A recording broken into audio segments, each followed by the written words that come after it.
Speaking of Italy, real quick, I want to talk about this real quick because I always love to promote the black arts period. And I am a rom-com lover. And I went to see You, Me, and Tuscany last night. And I just want to say this is not paid, nothing. Y'all, please go to the theaters and actually see it because I think we need to bring, not I think, I know, we need to bring back black fun movies. Like, we don't have to always be traumatized in movies to go see them. I think, like, I love the thing that Sinners has started, an original movie with black people. Black people. And You, Me, and Tuscany was a beautifully shot movie. Halle Bailey did so good. She looked stunning in the movie, and it was just really good. So yeah, y'all make sure y'all go see You, Me, and Tuscany, and let's support black rom-coms and fun movies. I think it's time for us to see black people just having fun and doing cute shit, okay? Okay. So period. All right, topic number 2. That little flower was kind of tasty. Maybe I'm just hungry. If you said that flour was good, that's how I know you deep in the health trenches. She eat grass like, yeah, that motherfucker good. I do like a little wheatgrass. Okay, girl, go on now. Yeah, I do. Okay, topic number 2. You know, we're talking about getting older and now we are the adults. So do you think thus far you lived up to your parents' expectations or even your own? Well, we already talked about that. Does the sex look like what you thought it would? Remember in Beyonce's song, School of Life, she said, this is for them 30-somethings that didn't turn out exactly how your mom and daddy wanted you to be.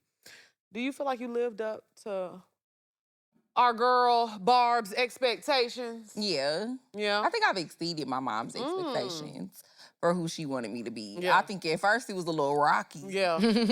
I think she was like, what the fuck are you doing? When I was in my 20s. Like, I Yeah. think she was like, okay, so you moved to Atlanta to the bartend. You was already bartending. What the fuck are you doing? You could have did that here. You could have stayed your ass in Houston and saved some money. Yeah. And stayed here and did the same shit. So I definitely think my mom was trying to figure out, like, where are you trying to take this? And obviously, because I did go to college and because, you know, my parents paid for me to go to school. I didn't get a scholarship.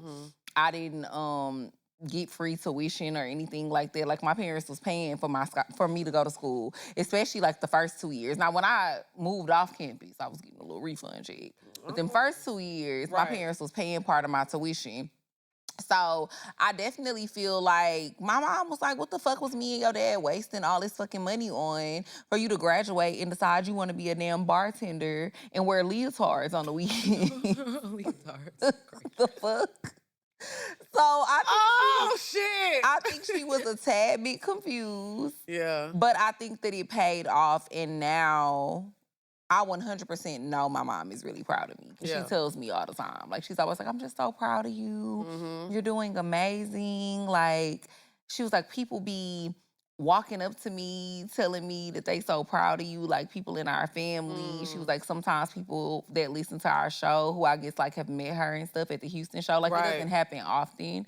But she was like, people have walked up to her and been like, oh my God, you're Drea's mom. And they just be like, telling her how nice of a person I am and how well-rounded I am. I remember I'm trying to remember where we went, but we went somewhere and we took my mom and she went to the restroom and she had ran into some girls in the restroom that listened to the show and they was just like raving about me. And then even when she was here too, I don't think I've ever said this, but when she was up here, she was like, when she went to the restroom and when she went to the kitchen and stuff, she was talking to like some of our staff and like they was just like, oh yeah, I love Drea. She's amazing. She's so kind. She's so sweet. And she was like, more than anything, that's what makes her the proudest. It's like, it's cool that I'm becoming successful and I'm making a lot of money and all of those things.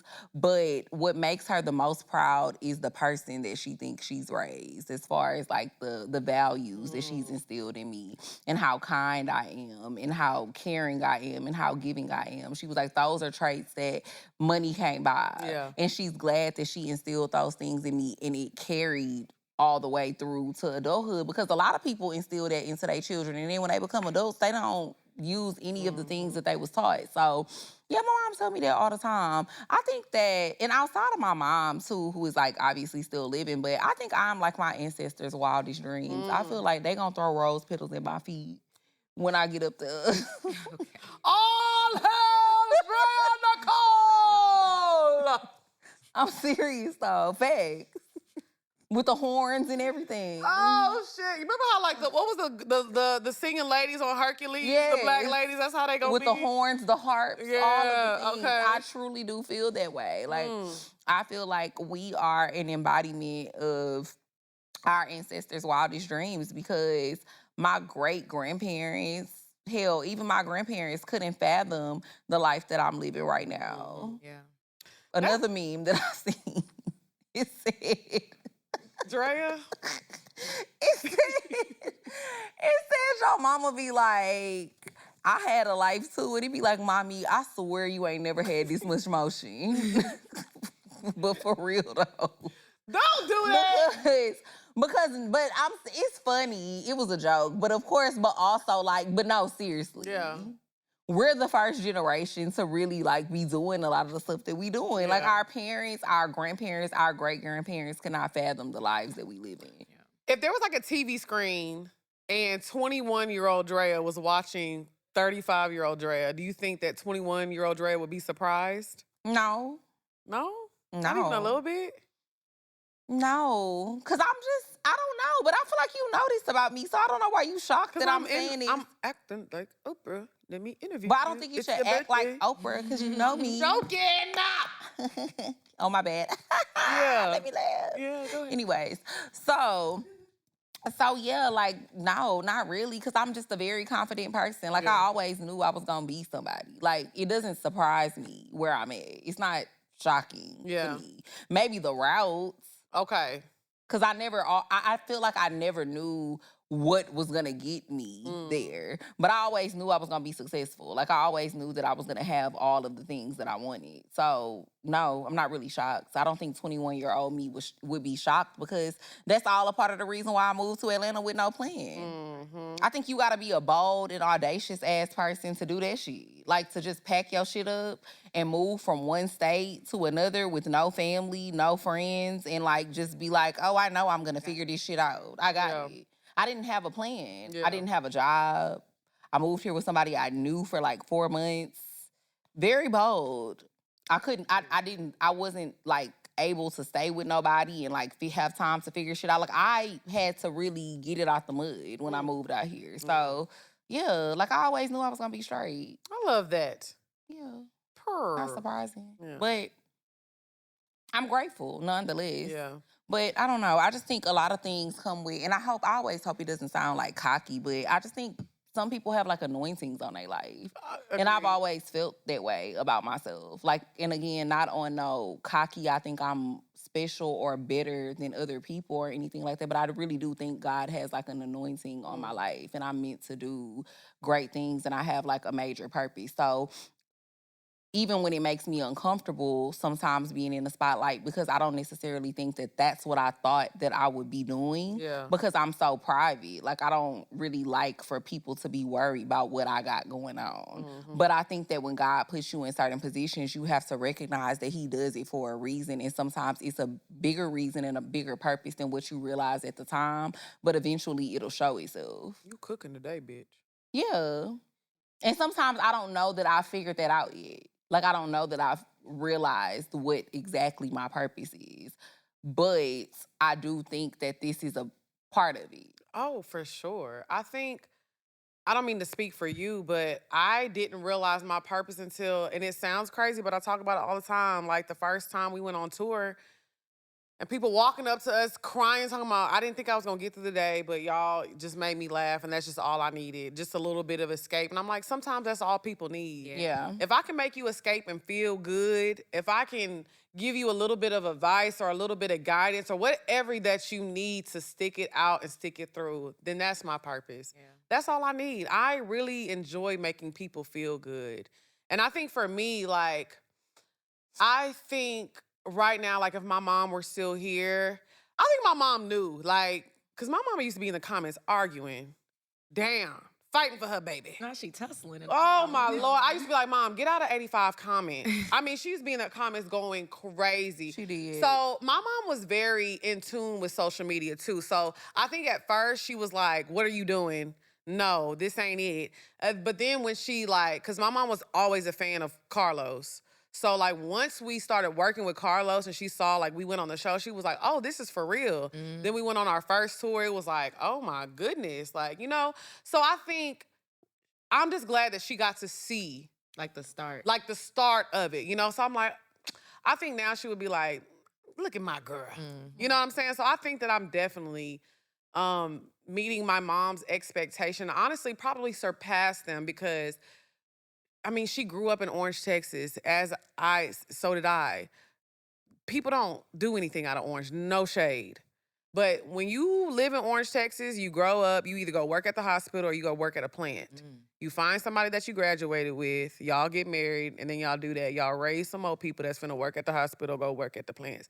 That's what happens. And so it was kind of like, okay, girl, which medical field you getting into? You can move to Houston, but what medical field you getting into? What you gonna do? Like something like that. So having the nerve, the gall to be like, I want to be in the entertainment industry. It's like, okay, be so for real. And it wasn't like she didn't necessarily believe in me. It was just like, how are you going to do that? Because we never saw that. So I think she saw the start of it, but I think now she'll be like, oh my fucking God. What have you done? She would be probably living in my damn house right now. She sure Yeah. would. She would definitely be living with me right now Yeah. for sure. So. Yeah. I mean, I don't know. And I think like another valid point that I think a lot of people need to hear is like you gotta be okay with disappointing your parents. Oh, for sure. When you on your own path. Like so many people, they want to make their parents happy. They feel like they have to do what they want them to do, especially like when you come from certain lineages. Like if you come from like a family of doctors or you come from a family of lawyers or like you said, like your whole family, everybody have like worked in the plant or whatever. Yep. So they like, oh, you need to work in the plant. You need to get these benefits, get this 401k. That's a good living. But you have dreams and aspirations of being an entrepreneur.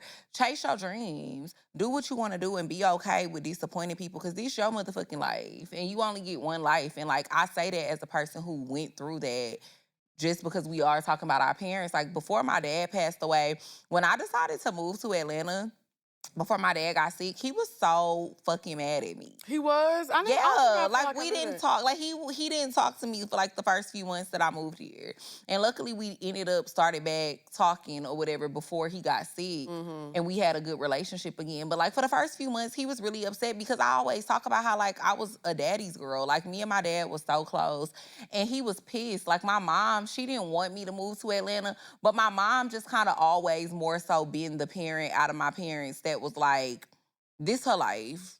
She gonna do what she wanna do. Like we can't control her. We just gotta let her do what she wanna do. And my dad, he felt the same way, but it was never a situation where he felt like I wasn't gonna be around him and I was kind of being taken from him. Because with school, it was a little bit different. I wasn't that far, and then I used to drive home all the time. But like moving to another state, and then on top of that, again, just not having a plan. I think he was just like, what are you doing? Like, what's the point? And he was pissed. He was like, that doesn't make any sense. And he just didn't understand it. But I did it anyways. And look where you And are. thank God I did because it worked out. And then he forgave me for it too because he came to realize, like, I'm tripping. This is her life. I can't be mad at her for wanting to make decisions for herself. I raised her to be an independent thinker. And now I'm mad because she doing it. That's the same. My mom was pissed. Yeah, I remember. When I moved to, she was pissed. Yeah. So how about you, Ty? Because I know with your mom, it's kind of the same situation. So how do you think your mom would like look at you now? I know my mom is smiling down. Yeah. Like straight up, like, and I think I get confirmations every so often, like, am I going in the right direction? Like, mom, like, I'll talk to her. Yeah. But I do.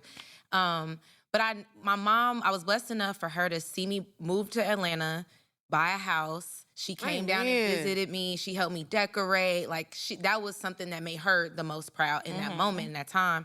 I had a good job, all of these things. And to your point, once she passed, I felt like I shifted because I didn't know, I was lost. I didn't know what to do, but I knew I wanted to find something that made me happy and made me feel more fulfilled. And so that's when I pivoted from insurance. So I know she's proud that I at least took her death to become where I'm at now. Like I used that time to realize like life is short because my mom was under 50 when she passed. Life is short. Live for you. Go do what you want to do. Move abroad. Do what you want to do. Yes. Have fun. Bartend. Now the rest of my family was pissed when I left corporate to bartend. Yeah. Wow. They thought I lost my mind. Yeah. They thought I was Kanye. Oh, Lord. have Like mercy. literally, they would be like, "Ty, what's going on here?" Yeah. Like make it make sense. But I think now that they see kind of where I'm at as an entrepreneur on the show, working with Crown, like they see like it all makes sense now. They just had to stick with the vision. But Yeah. I know she's proud of me. How does your family feel about you being on the show? They love it. Okay, good. Like my cousins be calling me like, "Oh my God, I see you, girl." Oh, good. Yeah, Okay, good. Shout out to my cousin Shonda because that's my biggest supporter. That's my Okay, girl. good. Yeah.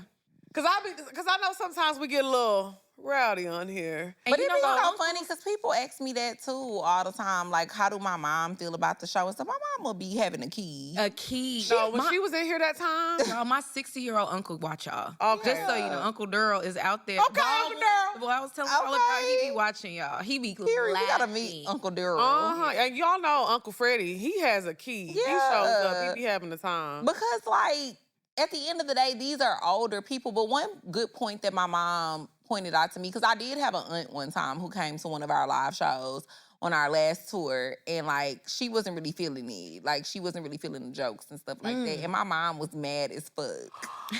She was so fucking What mad. did she say? She was like, yeah, she want to act like she wasn't ever young before and she wasn't outside messing with them men. Exactly. She was like, we all done had sex. That's how everybody got here. "Come on, mom, And I was like, you ain't wrong. give it up to him." So, yeah, but my mom, she don't care. Like, she understand that, like, sometimes we be joking. Hell, sometimes we be for real. I might have sucked a little dick last night. She knows what the fuck going I on. love me some Barbara because she don't play. But my mom was so cool. Like, she don't care. Like, she just be like, whatever. Like, because you grown. Yeah, like we're not kids. I be thankful that I have a mom like that, though, because I do feel like so many people have parents that be trying to, like, censor them or want them to, like, appear a certain way or feel like, oh, if you better not say certain stuff publicly or you better not do this and that because you embarrassing me. My mama don't never feel embarrassed by me. And I mean, and about to get into the bed topic, I think it's so weird that talking about sex is so taboo. Yeah. Because that Ari Lennox clip got posted when she was talking about how she's never had an orgasm or something. We were talking, they were like, make some conversations private. Sex? What? We're like, the fact that we can't even talk about sex without people being like, oh my goodness, oh my God. It's like, y'all don't think that's weird? And that's the problem now. That's the because problem people don't know now. enough about things. They don't know enough about the human anatomy. They don't know about reproduction and how things happen. That's why you get these little kids getting pregnant because they don't know. They're like, oh, we were just kissing. Exactly. And now you got a baby. Like, Right. we have to normalize that a little Like, bit. conversations about sex should not be taboo, and y'all should not be making people feel like this is what we're talking about. Yes, because we are literally all having sex. All of us.